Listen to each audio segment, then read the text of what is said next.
Hey everyone, welcome back. Here's how to fix transfer not going through in the Commerzbank app. First, make sure your internet connection is stable. Weak internet can interrupt transfers. Then, also try switching between Wi-Fi and mobile data to see if they rule out network issues. Then make sure you have enough funds in your account. Check the recipient's account number and bank details carefully. Make sure you enter the correct TAN code to approve the transfer. If it still fails, wait a few minutes and try again. Servers may be busy.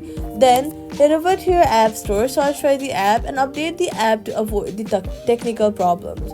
That's how to fix the Commerzbank transfer not going through. Subscribe for more banking fixes.